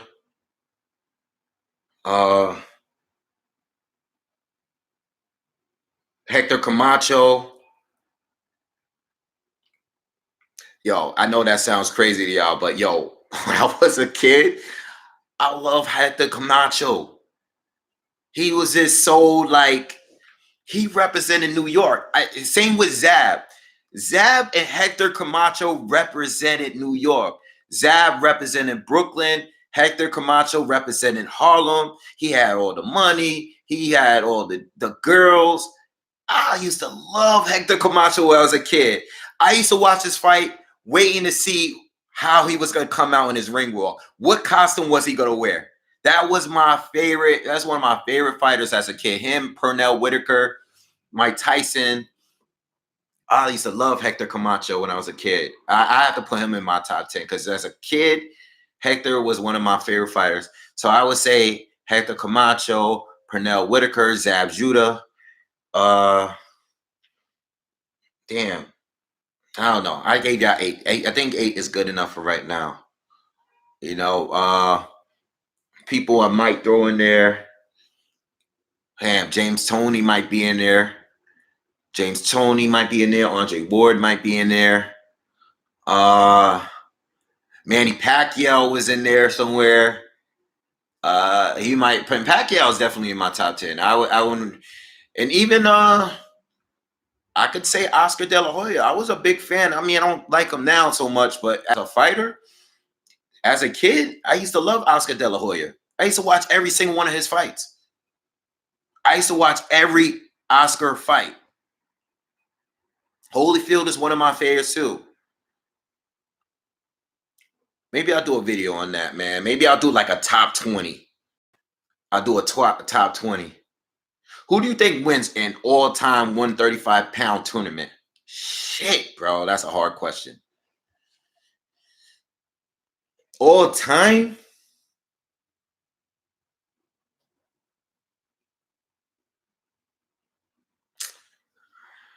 One all time. I don't know, man. All right, I'll say this. Duran is the first name that came to my head. I'm not saying I would go in for him, but he's the first person that came up in my head, and Shane Mosley was the second person. All right, let me just say that. All right, I'm gonna end it at that. I'm not gonna talk about it no more. It's too many people, but those are the first 2 names that popped up in my head when I saw that question. Yeah, Riddick Bowe was dope, bro. Teofimo and Loma. Yo, that is another fight where I'm going to say I'm going to pick Lomachenko in my prediction video. But I wouldn't be surprised if Teofimo knocks him straight out. I think I would not be surprised if Lopez knocks him out completely cold, like straight stiff. I would not be surprised if Teofimo Lopez stretches out Lomachenko. But I'm going to pick Lomachenko. I'm going to say Lomachenko beats him in that prediction video. But I will not be surprised if Teofimo Lopez stretches Loma out, like, straight out.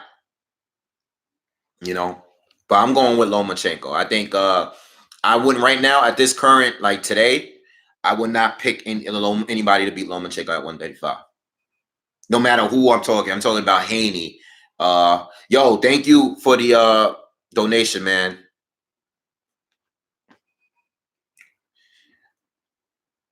Is ring experience required to be a good analyst? I'm glad you asked me that question. I think it's very important.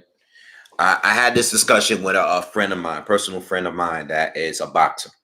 And we, he's never fought at a professional level, but he's fought as an amateur for a really long time. And he has a lot of experience.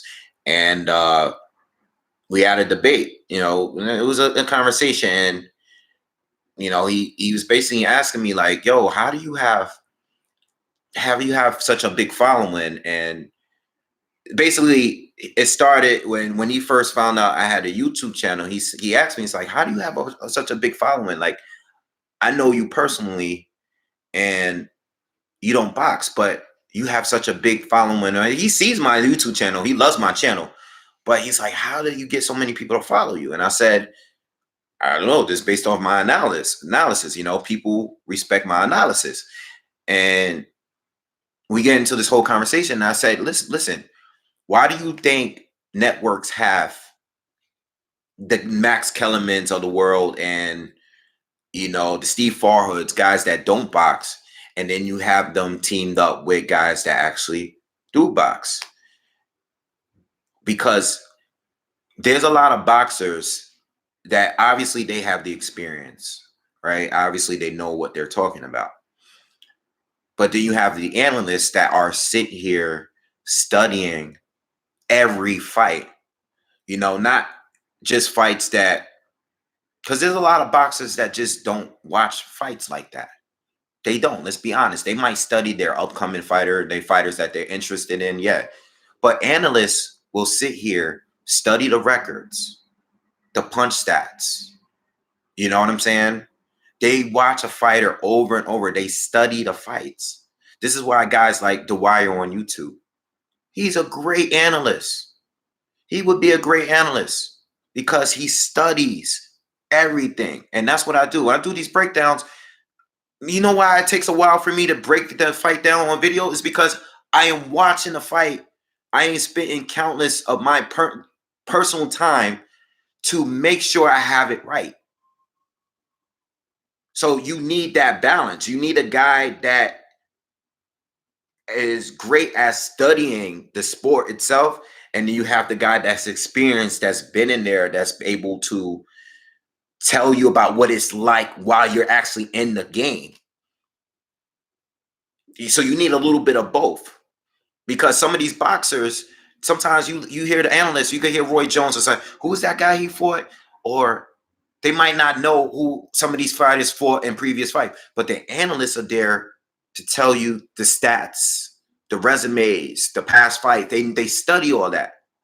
Whereas a boxer is going to tell you what's going on right now. Paulie is great at that. He's talking about the foot, where the foot is positioned and everything like that. He's talking about the counters. He's talking about the catch and shoot, and he's talking about the technical shit that we see. Whereas the analyst is talking about, they could technical too, but it's more about education with them. And I feel like I'm in that boat. I'm not a boxer. But what I do know is that I watch a lot more boxing than the people that I know fight. I watch more boxing than them, without a doubt. It's just that they have experience because they be in the ring, they go to the gym, they train and everything. But that's why I would like every once in a while get a guy like in the comments that's talking shit like, yeah, you, why we gotta listen to you? Like, who are you? And I'm like, all right, you don't have to listen to me, but like I've had championship boxers co-sign my shit. So I don't need you, a random dude that been in a few amateur fights, to tell me that I'm whack. You might not like me, that's cool, but I know I'm not whack. Like, I know I have a good channel. You know what I'm saying? So it's more about studying the fight. I would never act like I'm a fighter on this thing. Like I wasn't a boxer. Like my I come from a martial arts family. Like I did that when I was young, and that was that. I don't have experience of boxer, but I watched it all my life because my father watched it, and I got into it because of him. And I studied the fights, and then I just started making videos. So that's my answer to that. That's my answer to that. There's people that have experience and there's people that have knowledge, and you can have both. Some have both. Some of the experienced boxers only have experience and they don't have the knowledge. Some of them don't watch, they're not really into the history part of it or the statistics of it. Some don't know, what I remember what people weigh at certain fights, and like people don't. Well, a lot of boxers don't care about that stuff. They just want to watch the fight and tell you what's happening while we're watching it. They'll be better at breaking that down. But we as fans, or if you're an analyst, you can disagree with an experienced boxer. They could be wrong too, because experienced championship level fighters disagree with each other all of the time. How many times has Tim Bradley and Andre Ward, who analyze a fight together, how many times have they disagreed on air? So that's it. That's what it is. It's everybody can just talk and discuss the sport. It's fair. I never try to diss anybody like, who are you? There's a lot of people that know a lot more about boxing that subscribe to my channel and they leave comments. That's why I would never disrespect people. I would never disrespect other channels. If I don't have anything positive to say about them, I won't talk about them. It's that simple.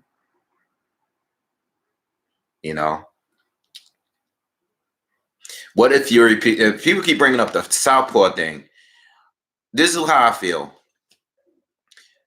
Fury offensively is at his best when he's being a switch hitter.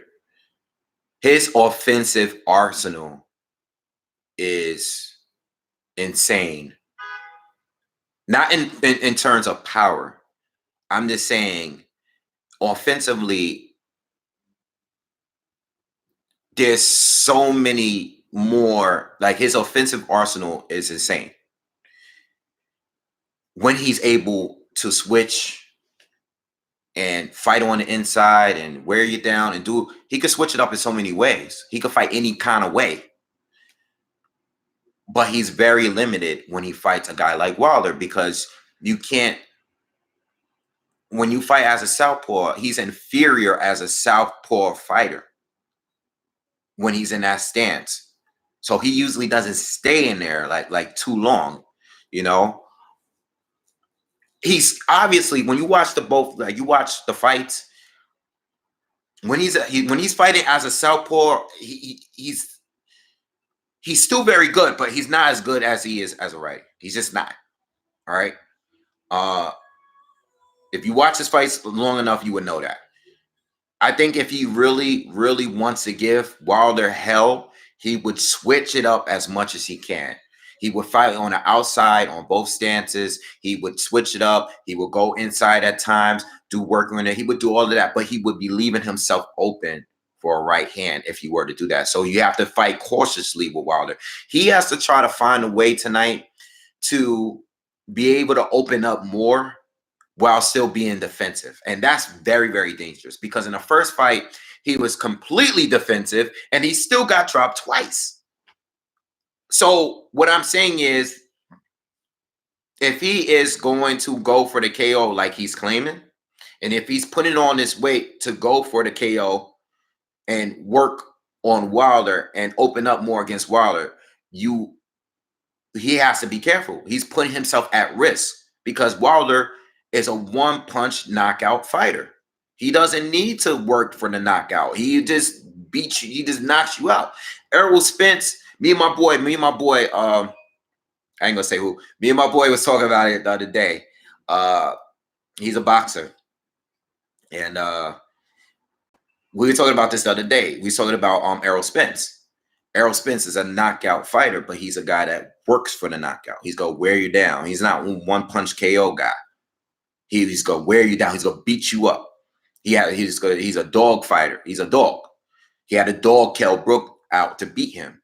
Kell Brook was winning, but Kell Brook for Errol Spence, had to work and beat him down slowly, and then he got there. Wilder's this guy that just punches you. Boom, that's it. It's over. Spilka, we saw what happened in that fight. Gerald Washington, we saw what happened in that fight. You know, Tyson Fury, first round, 12th round, we saw what happened there. You know, Fury just happened to get back up. You know, yeah, Hazard is exactly. You know, exactly. You thinking about technique. You know, he boxes. He boxes. He's a trainer. He's saying, he doesn't score fights, etc. He doesn't do any of that. All he's thinking about is technique and strategy because he's a fighter. That's my friend, by the way. That's my personal friend. He boxes. He's a trainer. He knows, like, yo, fighters, they have it. When I talk to them, I have too many friends that box. They thinking about the fight. They're not thinking about like all the statistics and who fought what and this, that. They're not thinking about that. They thinking about what's happening in the ring. They have a different mentality. So I think they are great. Some of them are great analysts. Some of them haven't been analysts. There's fighters that I've heard do and they put up there and they weren't that good. You know?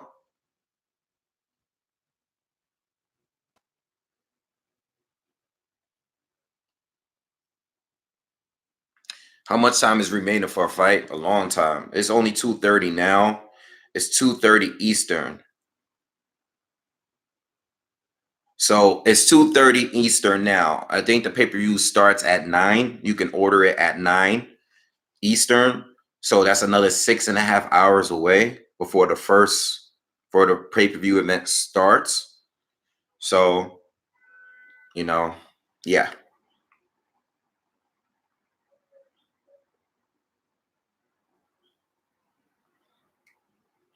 Sorry, I had to check my phone real quick.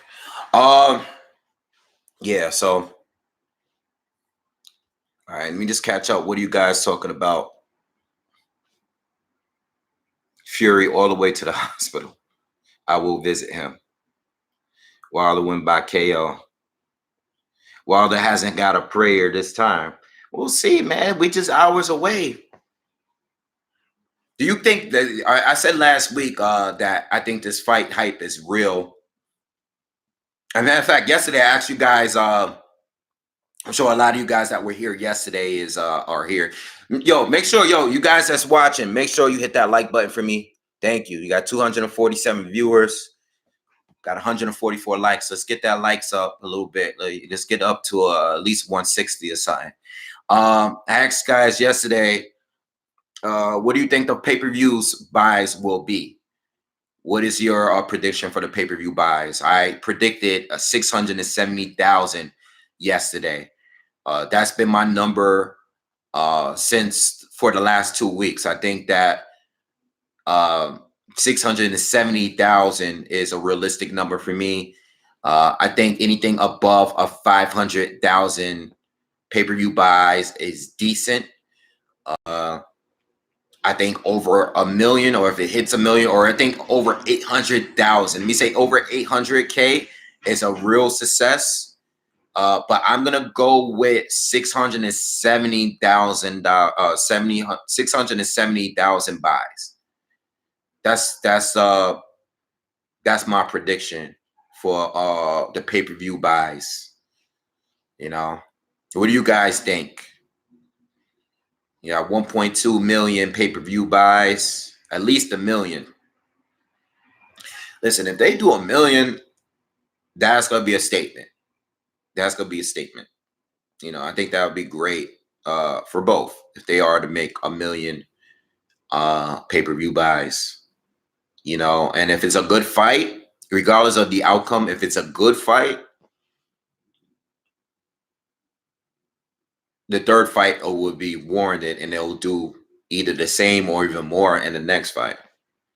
But I'm rolling with 670,000 pay-per-view buys. I think the hype is bigger than that number for sure, because it's definitely one of the biggest fights that we're probably going to get all year, but people don't order pay-per-views like that these days because we all paying for streaming services as it is. Uh, I'm gonna pay for the pay-per-view. You know, I've been one of the few that's been boycotting the pay-per-view thing because of all the streaming services that we do have, and the fact that we pay premium for a lot of these networks anyway. But I said I'm willing to pay for a pay-per-view fight for certain fights. You know, certain fights I believe that is warranted, and I think this is a big enough fight to do it.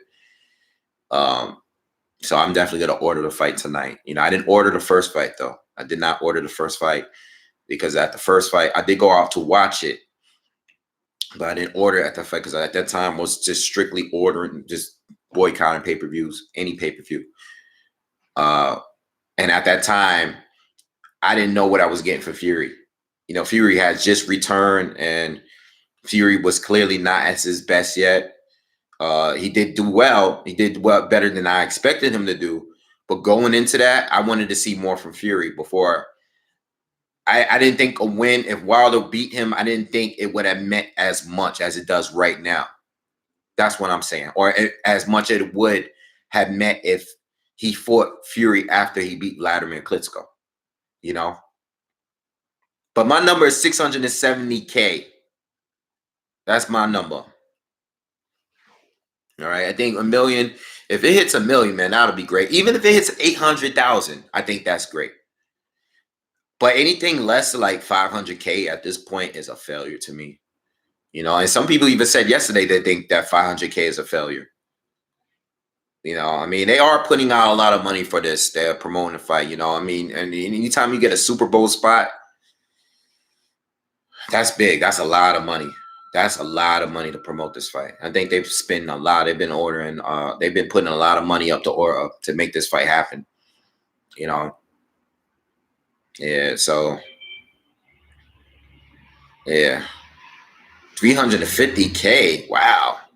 The fight isn't hitting 400K. Wow.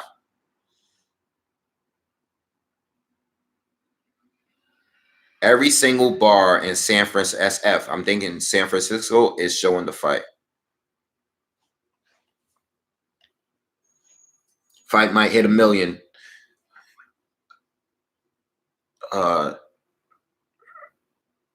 First night's weigh-in was lit. The weigh-in looked, I mean, if you compare this weigh-in compared to the last weigh-in they had in the first fight, it's like totally different. You know, from watching it on TV, it looked like a Floyd Mayweather fight. It's definitely a big fight. You know, and even if you don't like Wilder or Fury, you definitely got to admit that this is a big fight. It's definitely a big fight. Wilder and Fury aren't big names. They're big names in boxing. They might not be in general celebrity in the celebrity world. They might not be the absolute biggest in America, but I mean, as far as boxing, yeah, they're huge names. In boxing, yes, they're both big names at this point. You know, 760K.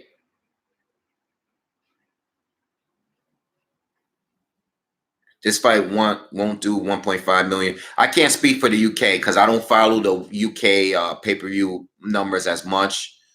But I do know that in the UK, I know that the average, like they're more into the sport. They're bigger fans of the sport than the average America is. So yeah. Hooters in my town is gonna show it. Cool, cool.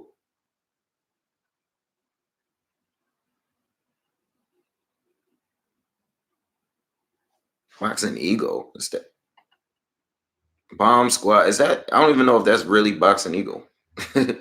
I know sometimes like a lot of fake things, a lot of fake channels come on here and talk. The Black channel, that's not Boxing Eagle. That's some fake channel that's saying that. He said the Black channel. That's stupid.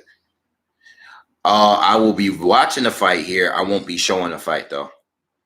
That's how I got banned from doing live videos for 3 months.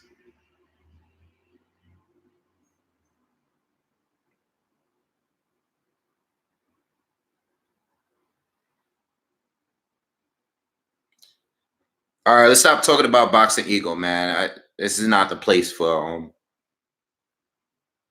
talking about Boxing Eagle.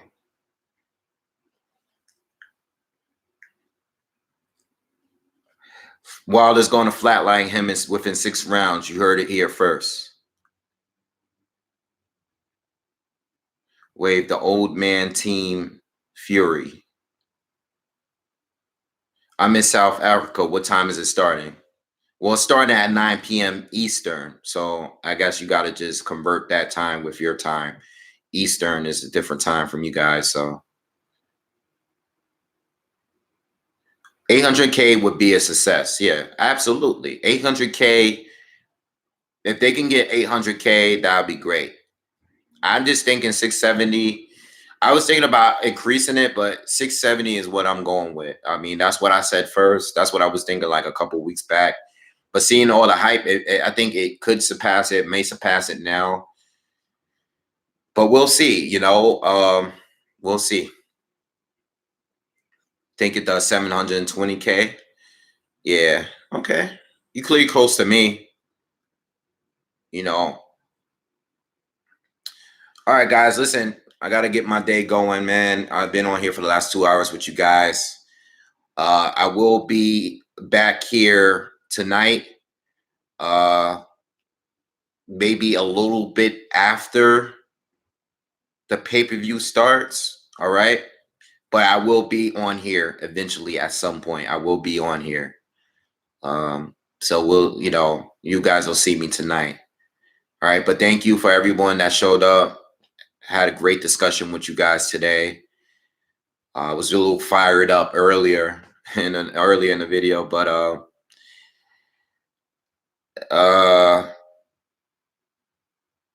I will be on here tonight. Thank you for all the donations as well. A lot of people donated to the channel today. Appreciate everyone. Everyone that hit the like button, great. And just continue to support. And I'll be back here. I'll see you guys after 9 p.m. tonight. All right? Peace.